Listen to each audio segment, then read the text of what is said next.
Welcome back to Bella Soul Farm. Today I want to talk about how we self-sabotage our own healing and growth. Have you ever felt like you're standing in your own way? Like you're working so hard to grow and change, but you keep tripping yourself up, getting stuck in old patterns.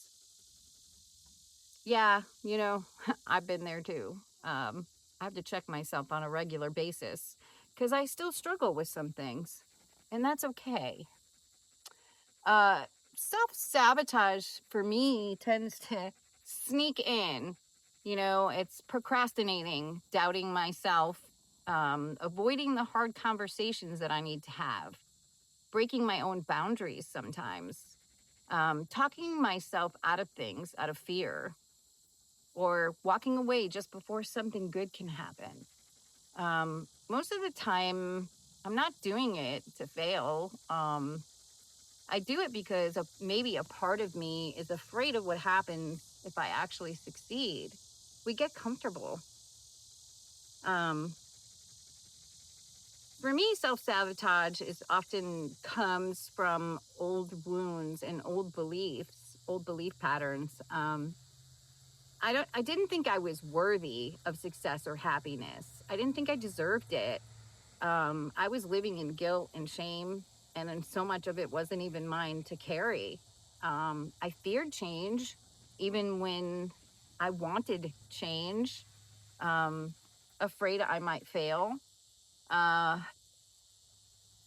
and I think I was more comfortable in the familiar than the uncertainty of the unknown, even if the familiar sucked, because it did. Um, I think the first step in dealing with self-sabotage is to recognize it when it's happening.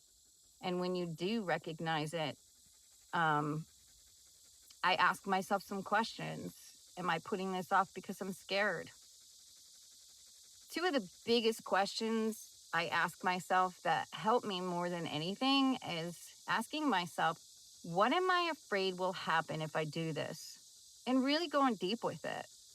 And the second question is, what am I afraid will happen if I don't do this? Really sit with that and really pick it apart. Um, and the next question is, am I shrinking myself because I don't want to outgrow someone or something? It's hard to let go, especially people in our lives.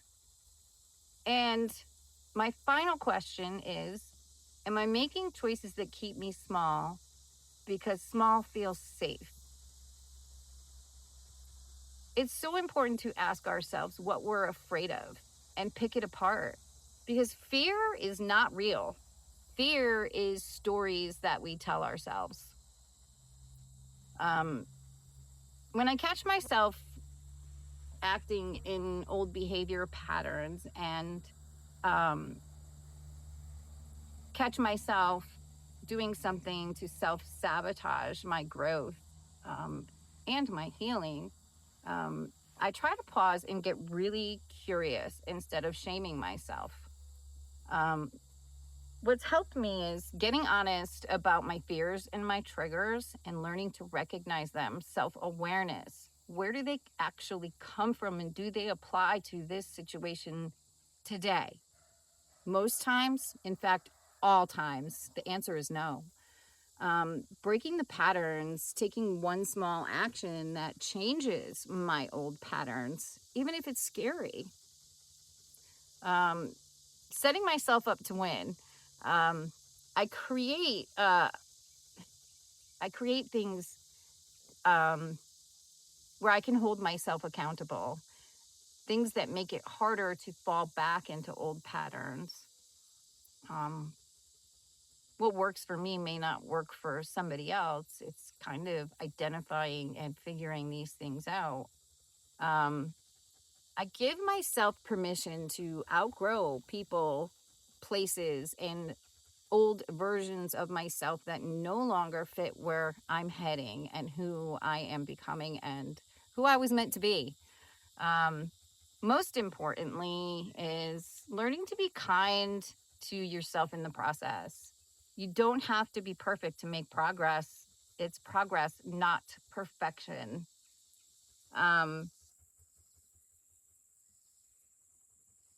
Stopping self sabotage is not about never slipping up again. We're human. We're going to make mistakes. We're going to fall short sometimes. It's about catching yourself sooner, choosing differently, and building trust with yourself over time. Um, you're recovering, you're healing, you're growing, and you're allowed to step into the life that you've been working so hard for. Um, I hope that you stick around and we can do this healing thing together. As I mentioned in the past videos, I'm working on something really awesome and really close to my heart. And I hope you stick around because things are about to heat up. Have a wonderful rest of your day. And thank you so much for listening.